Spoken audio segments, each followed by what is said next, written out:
Hindi yun. Kinakabahan na kayo. Go ahead, make my day, Mr. Trillanes! Di ba? Yun ang totoo. Go ahead! Kahit sumama ka pa, mag-serve ng warrant. Ha? Nanginginig na tumbong. Rapid fire! Ang International Criminal Court, mga kaibigan, nakatakda ng ilabas ang warrant of arrest. Kung meron nga pong warrant, sir, how do you plan to confront it? Pupunta po ba kayo? Bagay na ikinababahala na ngayon itong si Bato. Kung ano-ano na sinasabi ngayon ni Bato, meron daw hindi siya pababayaan ni Lord.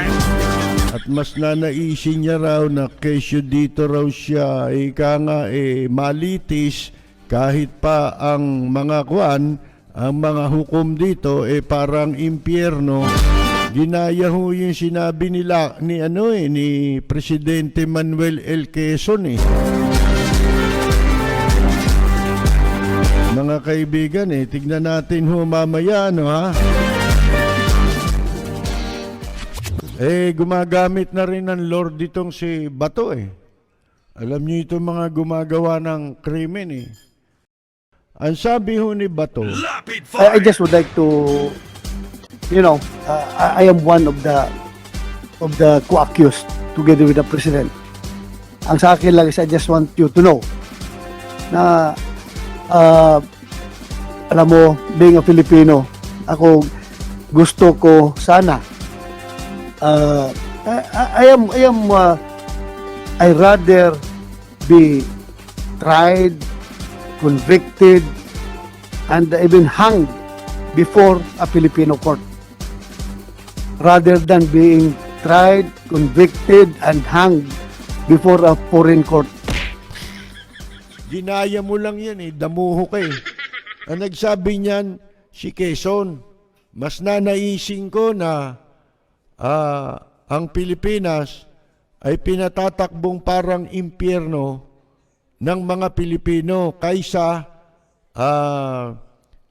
parang langit na pinatatakbo naman ng mga dayuhan. Noon yun, sa panahon ni Quezon. Wala pa yung mga magnanakaw ngayon, hindi pa sila pinapanganak Itong mga magnanakaw ngayon sa kasalukuyang administrasyon.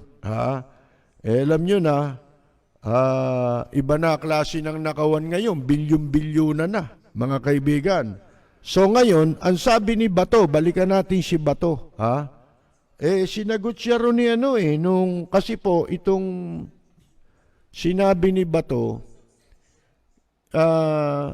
nangyari ito sa deliberation ng Senado para sa budget, budget deliberation ng Commission on Human Rights.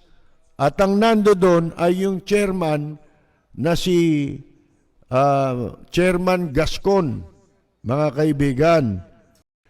Unang-una, hindi mangyayari yan dito, di ba? Kaya nga napunta yung kaso sa ICC dahil, mga kaibigan, walang justice dito. Walang nakasuhan mga kaibigan sila, ano ba naman yan, sila Paeldon, di ba? Bilang sagot, ito sabi ni CHR o Commission on Human Rights Chairperson Jose Luis Gascon.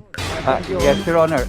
First, Your Honor, let me reassure you that we do not have the death penalty here, nor does the ICC have a death penalty, Your Honor, because the tenets of human rights abhor the death penalty. So yung last part po ninyo na hang should not be a matter for concern.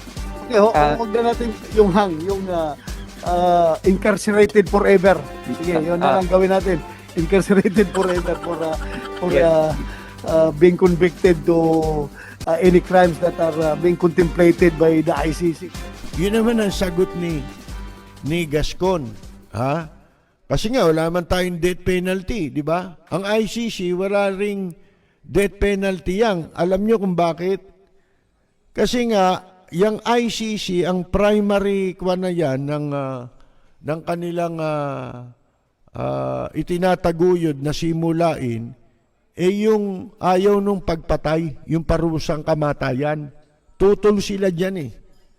Kaya nga human rights kuwan nila ang porte nitong ICC, mga kaibigan, sapagkat sila ay tutol sa parusang bitay.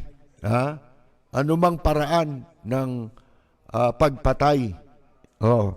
So, sabi ho ni Gasco, so yung last part po ninyo na hanged, yun daw pagbitay, should not be a matter of concern. Hindi na dapat ano yan, pahalagahan, o bigyan ng pansin. Yan sinasabi mo, parang niya sinabi kay Bato. Ibig sabihin, ini-exaggerate mo yung sarili mo Nagdadrama ka Dinadrama mo. Kasi mas gusto ko ritong mabitay, kaysa doon na mga dayuhan.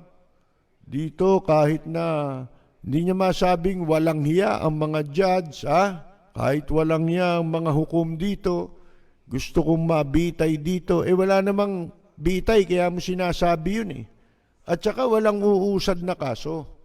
Hindi ho ba? Namimili sila Naninimbang ang mga hukuman. Kaya sinabi niya, sige na nga, yung ano na lang, yung habang buhay na pagkabilanggo, mga kaibigan. Hindi yun. Kinakabahan na kayo. Di ba? Yun ang totoo. Nanginginig na tumbong. Nakita ba ninyo yung ewan ko kung saan kinuha ng ABS-CBN yung listahan nila na inilabas yung SALN nitong mga senador. At nakita nyo po ba ron yung mga hindi ka panipaniwalang deklarasyon ng amount o halaga ng kanilang mga kayamanan. Si Villar ba maniniwala kayo bilyon mahigit lang yan? Halos buong Pilipinas puro subdivision nila nakatayo. Tsaka mga itong IPO pa, ipapasok sa stock market itong all day, di ba?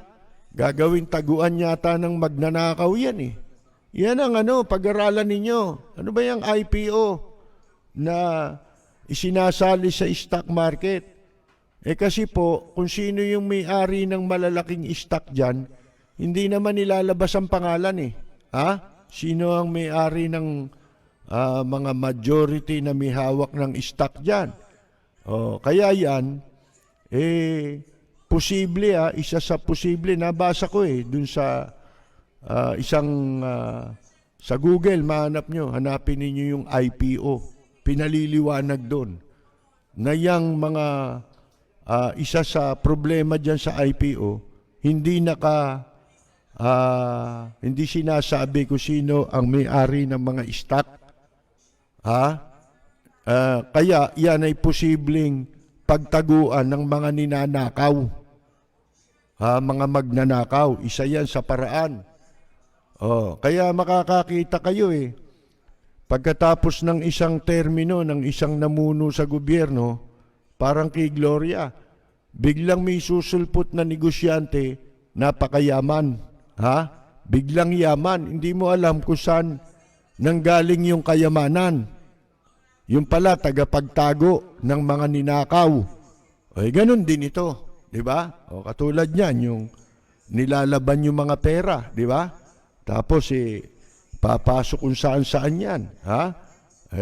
Yan na po yun. Yung sinasabing paliwanag, hanapin ninyo, ini-explain, yung IPO na sinasabi sa stock market. Bueno, mga kaibigan, asan ba tayo? Dito kay Bato, di ba? Wala na yan. Nangangatog na yung mga taong yan. Lalo na ito si Aguirre. Yan. Sino pa kasama? Ito si Alan na gusto pang makapanloko na wala namang naniniwala na. Natatawa ako dun sa isang mamamahayag ang sabi ng isang mamamayag, hindi ko niya, hindi ko pinagbabayad yung mga guest ko. Hindi raw niya pinagbabayad yung kanyang mga guest sa programa niya sa TV. Di ba natatandaan niyo ba si Alan Cayetano? Pinayuhan niya itong si Mocha Uson, without them knowing na kinukunan pala sila ng video, doon sa ano ito, hindi ko alam kung sa Senate, ito. Hinihingan siya ng payo ni Mocha Uson tsaka yung makapalang uso na muchacho ni Mocha Uson, yung ano niya, yung #1 troll niya, fake news. Ano sabi ni Cayetano sa kanila? Matutulungan ko anya kayo kasi meron naman mga forum, mga programa sa television na bibigyan mo ng pera. Ayan, di ba may video yan mga kaibigan hanggang ngayon meron yan bibigyan mo ng pera para ma-interview kayo, ganyan. Kaya siguro mahina na ngayon si Cayetano sa sa media kasi kiss and tell, mga kaibigan. Binulgar niya ron, merong kumukuha ng video. Naririnig yung salita niya. In-upload ngayon sa social media. Di siyempre magagalit ngayon yung mga nabigyan niya. Bakit mo kami binulgar? Hindi ho ba, mga kaibigan? Bueno, ito po si Percy Lapid. Maraming salamat at magandang gabi, Manny Pacquiao!